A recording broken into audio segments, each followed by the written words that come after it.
Hi everybody, welcome to the end of chapter 9. We're going over some closure problems today.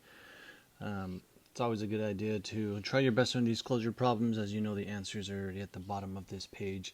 However, I'm going to do every single problem for you today, so if you guys want to try them on your own and come back and then check your answers, you may do that, or you can just follow along as I do them and just pause the videos as you have been doing. Okay. So, with the purpose of closure problems is just to go over what we've learned in the chapter, and hopefully it'll clear up some things that you guys are confused about. It's really a point where you can reflect on what you know and what you don't know. So, as you know, we do have a test this week. Hopefully you guys are gonna study, try your best, because we will only have 2 tests for the rest of this year. Okay, so the very first closure problems, if you guys want to do this triangular treasure hunt, if you have extra time, it's great practice. I'm not going to go over this problem today, but we're going to jump straight here to part 2 about called What Have I Learned? Okay, so we're just going to jump right into it here. 9-155. You've got 2 problems, problems A and B, and in order to solve these problems, you guys have to remember what the special relationships are when we deal with angles. Okay, so for example, this angle and then this angle right here, they create this straight line. Okay, so this is called a straight angle, and as you recall, both of these will combine and give me 180 degrees. Okay, so if they both combine and give me 180 degrees, in essence, they both add up to 180 degrees. So I have 10x plus 2, and then plus my second part is 128, and they give me 180 degrees. And so we just solve. Combine our like terms here. I have 10x. I don't have any other x's, but I can combine 2 and 128. 2 plus 128 is 130, so I have 10x plus 130 equals 180. Okay, start solving this like you have been doing all year. It's a 2-step equation. We get 10x equals 180 minus 130 is 50. Divide both sides by 10, and we get x equals 5. Okay, and we're done for that one. Now, notice this question says solve for x. So we've just solved for x. We're done. If it said to find this missing angle right there, then we'd have to plug in a 5, and then we can solve that way. Okay, so if you guys recall what we could do for problem B, what's special about the 3 angles within a triangle, go ahead and pause the video and try to see what you guys can do for that one.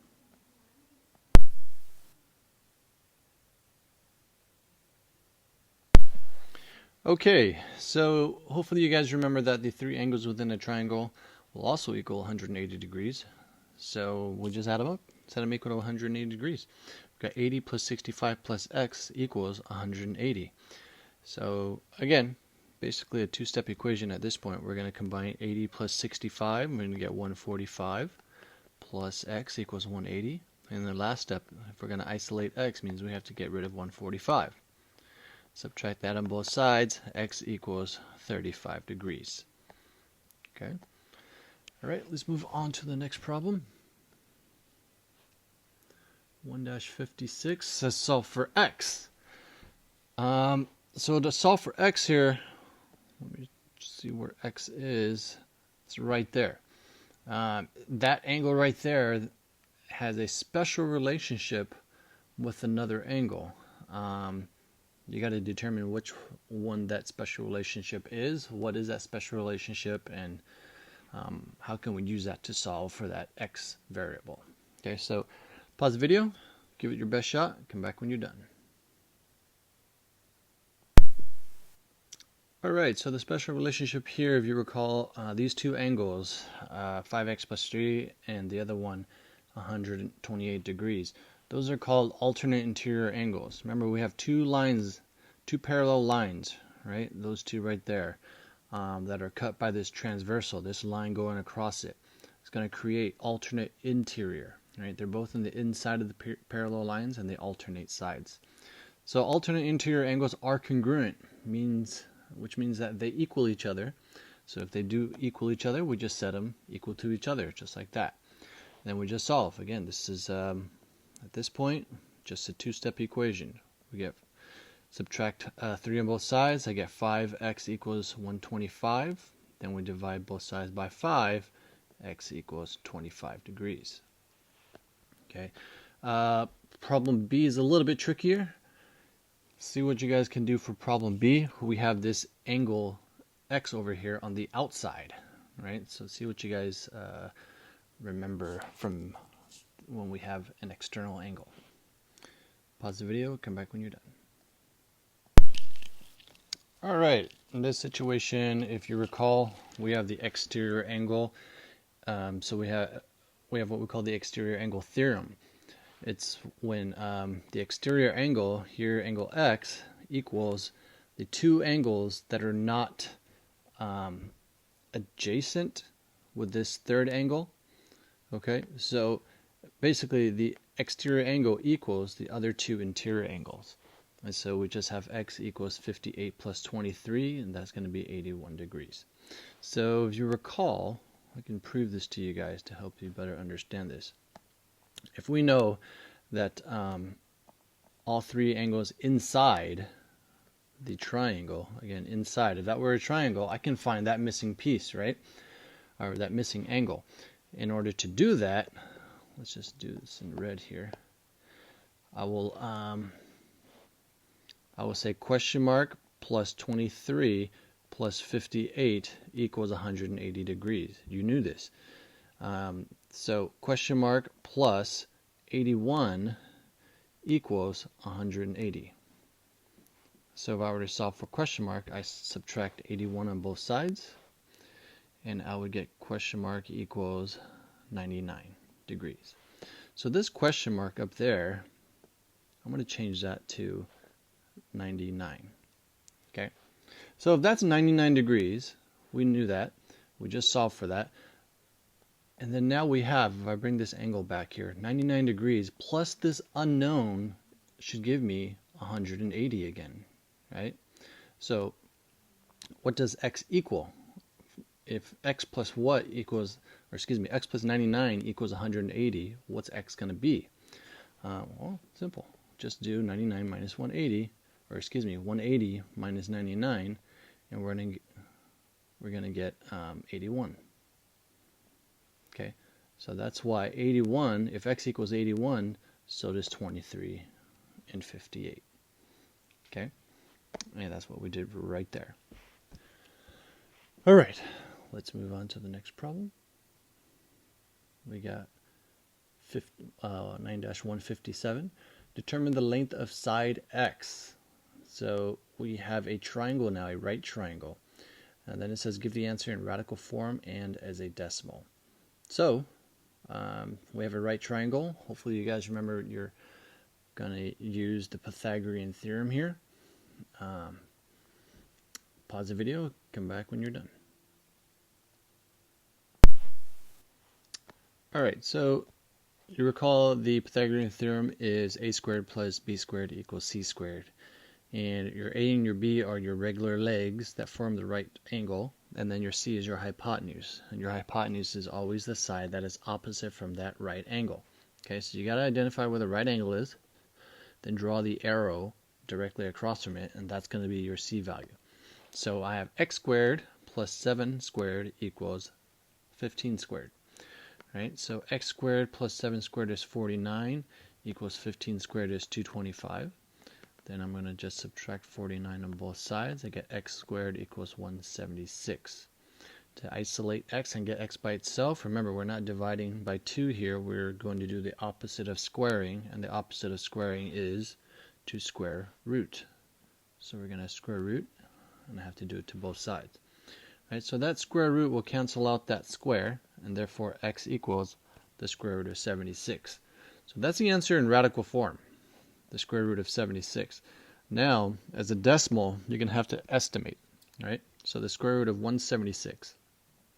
Square root of 176 is between the square root of 169, which is 13, and also between the square root of 196, which is 14. So you're asking yourself, okay, the square root of 176, is it closer to 169 or 170 or 196? Okay, and if you take your time to think about it, you'll realize that 176 is much closer to 169 than it is to 196. Okay, so a good estimate for this one would be 13 point something, right? Because it's greater than 13, but it's also less than 14. So 13.2 would be a good estimate, right? Because you're asking yourself, well, what's halfway between 169 and 196? And 169 and 196 looks like that's 27 numbers away. Okay, that's 27 spaces away. And really, once halfway would be, if I added another 13 and a half, so halfway would be 182. And 176, it's less than halfway, so it would be less than 13.5. Okay, so again, if you're not sure, go back to my previous lesson on how to estimate square roots, because I don't want to have to explain that again. But 13.2 would be a decent estimate. All right, let's go to the next problem of 9-158. And this one, it says to simplify the exponential expressions. This is actually from a previous unit, so we're kind of spiral back here. And hopefully you guys remember how to combine these values here when they have the same bases but different exponents. Okay. Pause the video, come back when you are done. Alright, so here are your answers for this question. I'm gonna explain A real quickly here. A, if you recall, I have 4 to the negative third power, and if you have a negative exponent, you're going to flip and switch it, right? So it turns into 4 to the positive third, but it gets reciprocated. So that's on the bottom here in the denominator, and on top I have 4 to the 7th. If I were to expand 4 to the 7th, it's 4 times itself 7 times. If I were to expand 4 to the 3rd, it's 4 times itself 3 times. So if you recall, I've got that giant 1 there that basically cancel everything out. What do I have left is 4 times 4 times 4 times 4, also known as 4 to the 4th. Okay. B is a little bit trickier. We have a power raised to another power, so everything inside that parentheses will get that exponent. So that 5 will get that third power right there, and then that x to the 4th will get that third power. So we have 5 to the 4th, and then we have x to the 12th, because when you have a power raised to another power, you're going to multiply the exponent. So 4 times 3 is 12. C, when we're dividing, we're going to, again, kind of what we did with the giant 1, we're going to simplify, and we're going to get 3 to the 3rd. If you recall, the quick way to do it is you take that top exponent, subtract the bottom exponent. So 7 minus 4 is 3. That's how we came up with that 3. Okay. And the last one, we're going to multiply the coefficients first. So 4 times 3, that's how we get 12. Then I get x to the 5th times x to the 8th. It's x to the negative 3rd. So the trick there is you're just going to add the exponent when it's the same base. So 5 plus a negative 8 is a negative 3. And then because we can't ever have a negative as your exponent, we're going to put that x to the negative 3. We're going to flip and switch it, meaning we move it to the denominator and it turns into a positive exponent, and that is your final answer. Okay, let's move to the next one. Okay, 1-59. It says visualize a line that goes through the 2 points right there. What's the slope? What's the rule? The rule is the equation. Okay, so find the slope and find the equation. You can't find the equation without the rule. So pause the video, come back, see what you come up with. Alright, so if you recall, to find the slope of the line, you could create a slope triangle. Right? And that's what I've got over here. And we go from one point to the next point. How much did I increase vertically? I increased by 1. Horizontally, I increased by 2. So we talked about delta y, which is the vertical change, over delta x, which is the horizontal change. So rise over run. We have 1 over 2. So the equation is going to be in y equals mx plus b form, and we just found m. So our equation is y equals 1/2 x. And now we just need to find that b. Well, if you recall, b is where we began. In other words, b is our y-intercept. So you look over here in our y-intercept, it's right there. Where does this red line hit the y-axis? Right? The y-axis is right there, and it hits it at 0. This value right there is 0. So I can write plus 0, but it's kind of pointless, right? So why say plus 0 when you don't have to? Your equation is just y equals 1/2 x. That should be sufficient. All right, let's move to the next one. 160. Casey was building a rectangular pen for his pigs. He has 62 feet of fencing. The length of his pen is 9 feet longer than the width. Write and solve an equation to find the dimensions of the pen. Try your best, pause the video, come back when you're done. Okay, so it really helps you if you guys draw a rectangle in this situation. And if you recall, he wants the fence for his pen. So he needs a fence that goes all the way around the outside of the pen, right? And if you recall that we're going to find perimeter there, and to find the perimeter of a rectangle, it's length plus width plus the other length plus the other width, because there's 4 sides to this, and it's all going to equal 62. Now, so when we read this, it says the length L of his pen is 9 feet longer than the width. So L is really 9 feet longer. So I'm going to add than the width, right? It's 9 feet longer than the width. So that's really the length right there. Length equals that.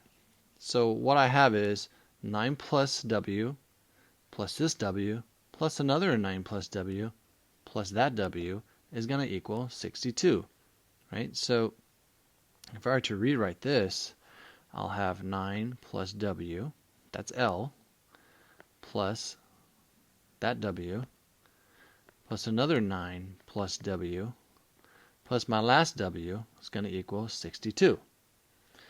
So at this point, we're just going to count up all our W's and add them up. That's going to be 4 W's. And then when I add 9 plus 9 is 18. That's going to equal 62. So we're just going to solve like we would a regular equation now. 62 minus 18 is what? 44. And that equals 4W. Divide both sides by 4. W equals 11 feet. All right. So let's see if we answer the question here. It says write and solve an equation to find the dimensions. Well, we found our width. Our width equals 11. That means if our length is 9 plus W, that's 9 plus 11. So what does length equal? 9 plus 11 is 20. There you go. Okay, and just to make sure we're correct, let's just make sure that we add up all the sides here, and it should equal 62. Well, 20 plus 20 is 40, plus 11 and 11, that's 22. So 40 plus 22 is 62. We got it right. All right, let's move on to the next one. We have problem number 961. Clay and his friend Lacey are making cookies for the school dance. Clay started early and has already made 3 dozen cookies. He can make an additional 2 dozen cookies an hour. Lacey has not started making cookies yet, but she has a bigger oven and can bake 4 dozen cookies an hour. If Lacey starts baking her cookies right away, how long will it take for her to have as many cookies as Clay? How many cookies will they each have made? Okay, so go back and reread this as many times as you need to, because these word problems can be a little bit tricky. Okay, pause the video, see what you get. All right, so hopefully you guys came up with some sort of a setup like this. Clay says he's already made 3 dozen cookies. So a dozen is 12, so 3 times 12. Then he can make 2 more dozens, so 2 times 2 times 12 per hour. Okay, so I'm having that multiplying x. And so you can see in the side there, I wrote x equals the number of hours, right? Then Lacey can do, she hasn't made any yet. However, she can do 4 dozen per hour. And the question says, how long will it take her to make the same amount of cookies as Clay? This Lacey, the same as Clay. And as You recall I've talked about this throughout the year. If things are equal to each other, then we literally set them equal to each other in an equation. Okay, so I'm going to write Clay's equation first. 12 times 3 is 36, plus 2 times 12 is 24x.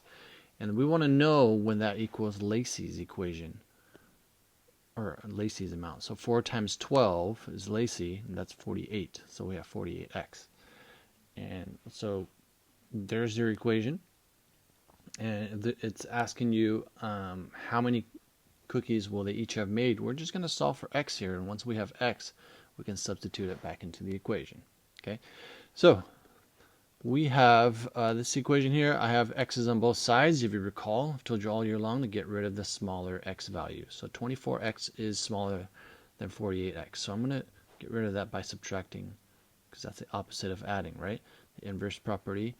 We're going to subtract 24x on both sides. So I get 36 equals 48 minus 24 is going to give us 24x. Then we're going to divide both sides right there. And then 38 divided by 24, or excuse me, 36 divided by 24 is going to be 1.5, so 1.5. Okay, so x equals 1.5. And x, as you recall, is hours. So that's an hour and a half. So 1.5 hours that they'll be baking, it's going to take them that long for them to equal the same amount. So we go back to Lacey here, and her equation is 48x. And x is 1.5. So 48 times 1.5 is going to be, let's see, 72. So she can bake 72 cookies. Okay. And then we're going to do the same thing for Clay. For Clay, I'm just going to make some space over here. We've got 36 plus 24 times 1.5. So 24 times 1.5 is going to be 36. 36 plus 36 equals 72. And there you go. They both made 72 cookies. Okay. Let's move on to the next one. 1-62. Sarah loves to order paperback mystery books. Some of her recent orders are shown in this table. Draw a scatter plot, fully describe the association, determine the equation line of best fit, and then estimate the cost of an order of 10 books. Okay. Do the best you can, pause the video, and come back. Okay, so I use the CPM answer here just because the graph is going to be neater than what I draw online or on my iPad. So this is going to be your graph. It looks like this, right? But then it says to create a line of best fit. So the x graph, or x value, is going to be your number of books. Y is going to be cost, because x is going to be your independent variable, meaning your cost depends on your number of books that you buy. The more you buy, the more books you buy, the higher it's going to cost. So if you were to estimate a line of best fit, I don't know, it looks something like that. Okay, what's that equation? Well, first of all, it's a positive association. This says strong positive association because it looks like a pretty straight line if you were to connect the dots. So what you need to know is that it's a positive association, right? What's the equation? Well, the equation here is y equals 4x plus 6, right?